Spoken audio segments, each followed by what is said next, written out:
The views and opinions expressed on this program are not necessarily those of this station, JVC Broadcasting Management, or its sponsors.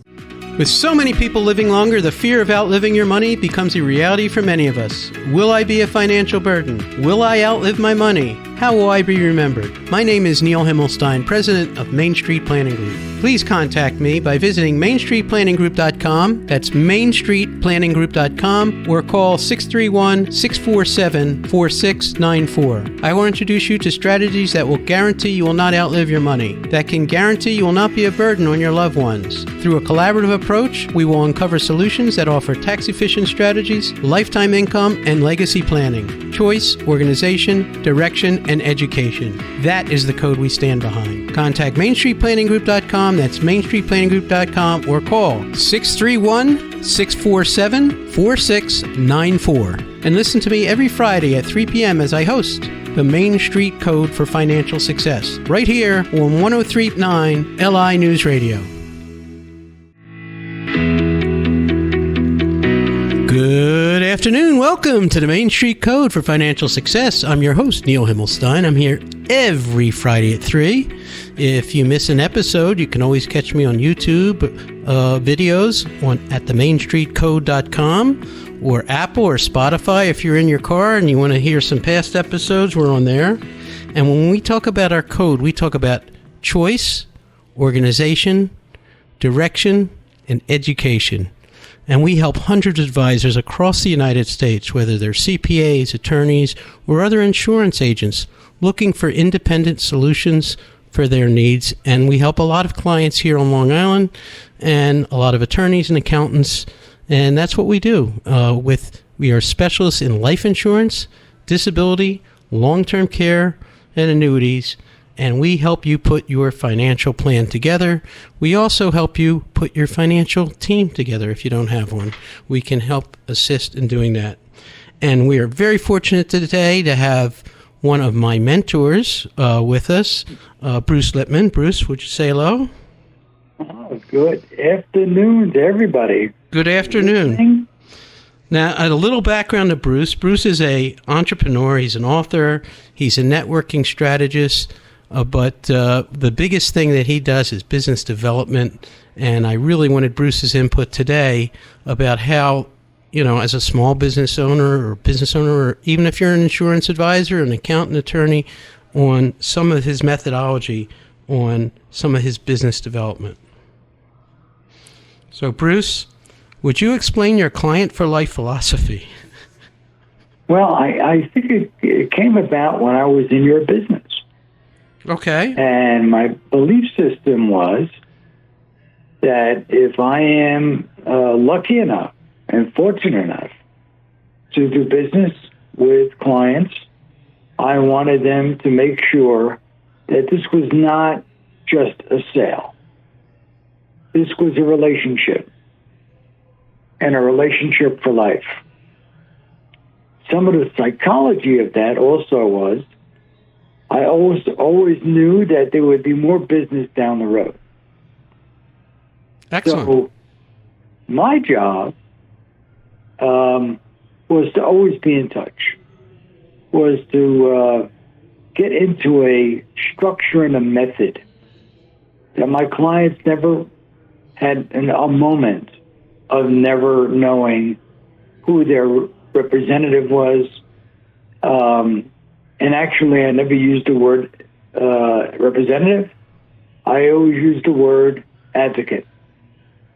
Absolutely. And I would plant those seeds, and I think that's what started the business I'm in for the last almost 30 years, is that whenever they had a need, I was the quarterback. Absolutely. No matter what it was. They needed an attorney, they needed a mortgage, they needed an accountant, and so many other issues and problems that they could run into as an individual or a business owner. They knew they could come to me, and they knew that I would support them and bring people to the table that would benefit them, solve their problems, all right, and give them peace of mind. And that was my commitment. And you do that very well. And Bruce runs a an organization. I don't like to call it a networking group. It's more of what would you call it, Bruce? It's more of a business development outfit. Sure, networking takes place, but it's more about facilitation and the ability to put the best people together, all right, who have the same values. We're not a typical networking group where there's exclusivity, or a group where we're doing elevator speeches and so forth. That's not the job of ARG. The job of ARG is to have the same philosophy that I just expressed, right, to each person that you're engaged with. No, absolutely. And what I find amazing, and like I say, Bruce is one of my mentors, and he's taught me a lot throughout my career. And one of the biggest things that I learned from him, and all business can learn, is pivoting and adapting. And I think the biggest adaptation Bruce's group did, and my business did when I started the radio, was during COVID. And talk about exactly the process that you went through to where you are today. Oh, well, it's quite a story. The organization started out where I was running a group for an insurance agency. Okay. In Long Island. And I didn't know the first thing about doing that. And the general agent came to me and said, I have this idea, and I think you have the ability to run with this. And I did that. And, being a business development guy, a lot of it was, working at it and not really having a plan. It was all about, how do I cultivate these relationships to believe in the culture that I want to create? And my goal and objective was to deliver that to people. And, I believe there's a method to the madness of this. Yes, absolutely. People may not like the word madness, but I think that, like in anything else, if you're doing networking, you have to be able to treat your partners just like you would treat your clients. Right. And always remember that the commitment to your clients is paramount, because they're putting the food on the table. Right. They're giving you a quality of life, and they deserve the respect and understanding. That's why the philosophy of clients for life was implemented in everybody I worked with. Now, it's always a challenge for high-end professionals to learn how to do this. They're very good at their skill set, hopefully, but when it comes to client retention and client advocacy, that's a nuance for them. And I think, especially you and I can remember when COVID hit, my first reaction to the people I was working with is, you better get in touch with your clients. Absolutely. This is paramount now. They need you. And if you don't throw them a lifeline, to be there for them in any way, shape, or form, even if it doesn't put money in your pocket, in the end, you'll have a client for the rest of your career. If you don't do that, then don't be surprised when this thing ends that these clients are no longer yours. And how true that is. And Yes. and you were able to pivot the organization, and you actually grew the organization during COVID, and my business actually grew. Why? I have to give credit to my partner, Lisa Rosenthal. Absolutely. All right, because what happened was COVID hits, and, I'm a live guy. I'm out there. I'm meeting with people, and I used to go to your office, and I said, well, what am I going to do now? Right. And she had asked me for months, we have to get more virtual. And I said, no, that's not my style. I like the energy of being around people. I got like the people in the eyes. She said, we're going to have to do this. Yep. So I handed her the ball, and she created a program of being as virtual 2-3 times a month, all right, until this thing finally passed. And then we were able to go back to live, as well as still being virtual in some areas, because we had many of our, a good percentage of our people who had left New York, right, and moved to other areas of the country, all right, and they're still with us today. Absolutely. All right, and I think it's when I look back on it, I owe our people my quality of life. Excellent. Well, we're running out of time, Bruce. We have a commercial break coming up, but we're going to be right back to you. You're listening to the Main Street Code for Financial Success. My guest is Bruce Libman. He is an author, a networking strategist, and the owner of the Accountants Resource Group. And Bruce, if they want to get a hold of you, how do they get a hold of you? Well, they can send me an email at bruce@arg-ny.com. Fantastic. And we'll be right back after this break. Thank you.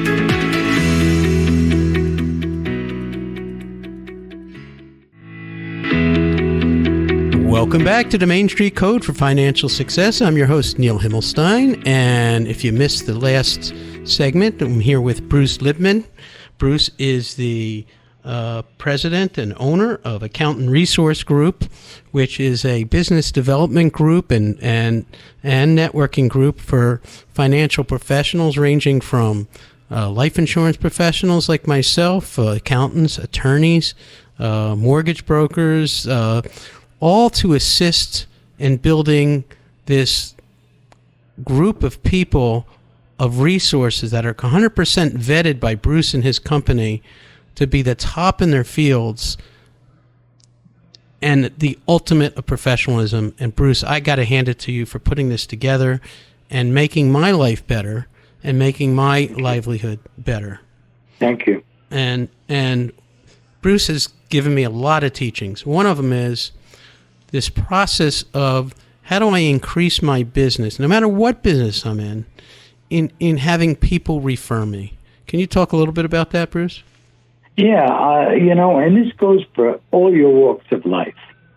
Whatever you're doing for a living, all right, we go back to the thought process of your deliverable.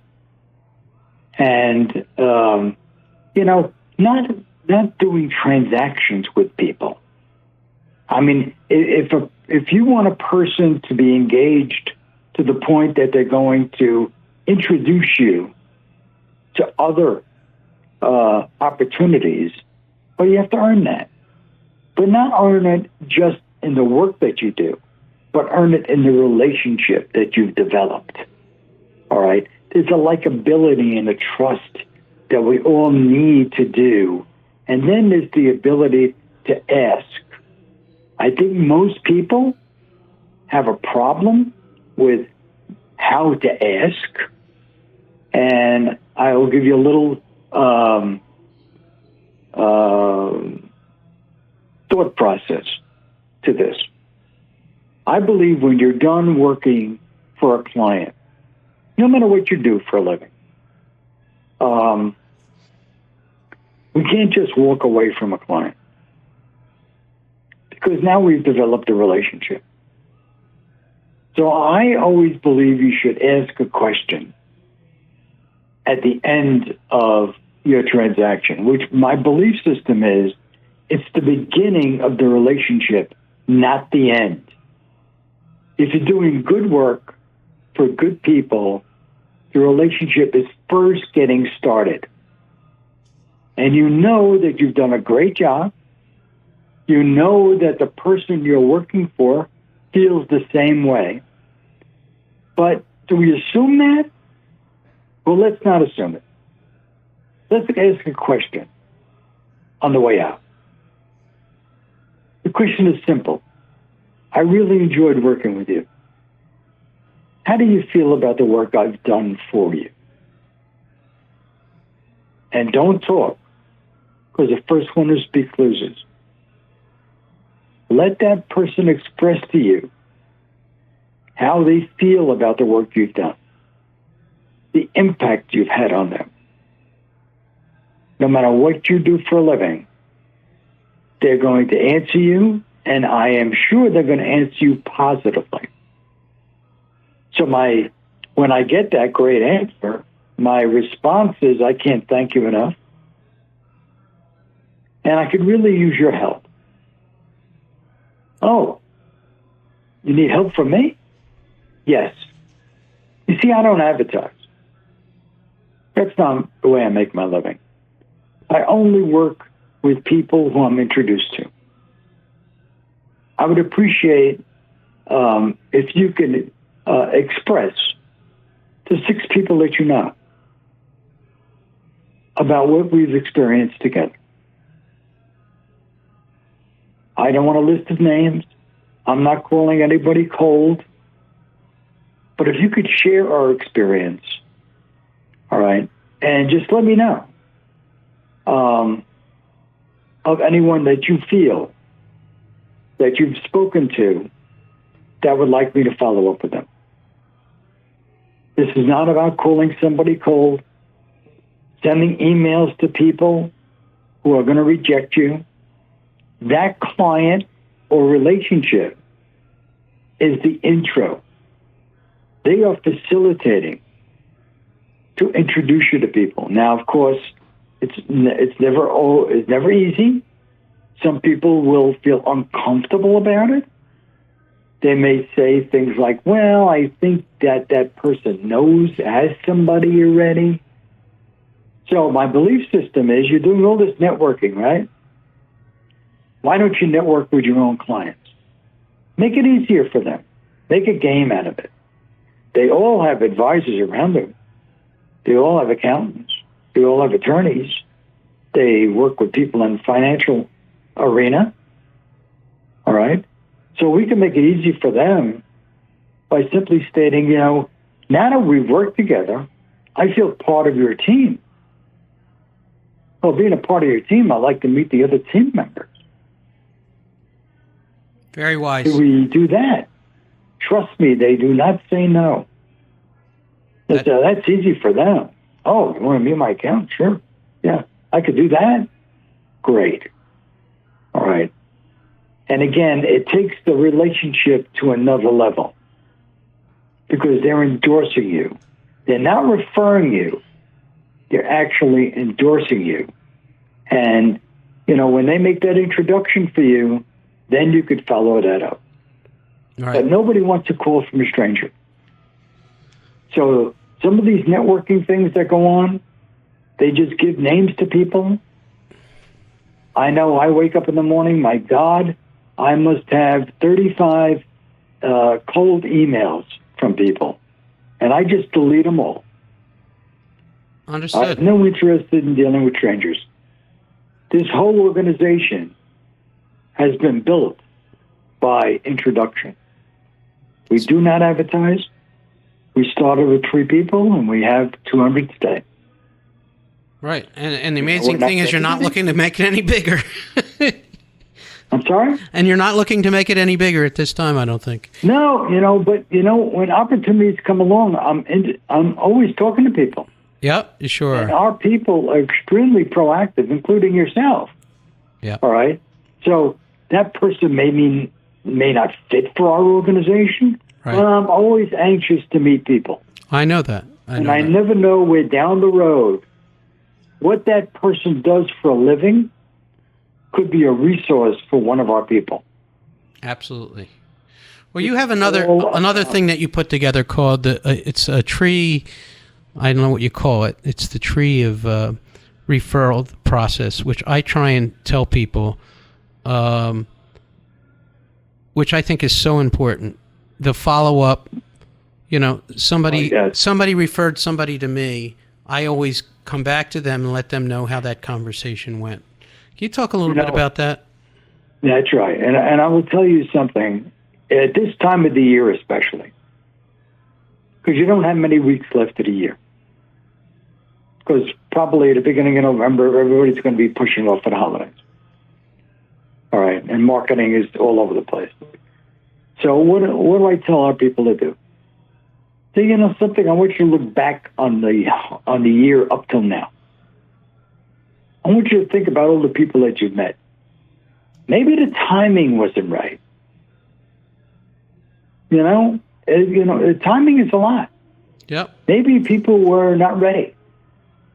Right. Why don't you reach out to some of the people, or all of the people, that you had the ability to meet and do something really simple.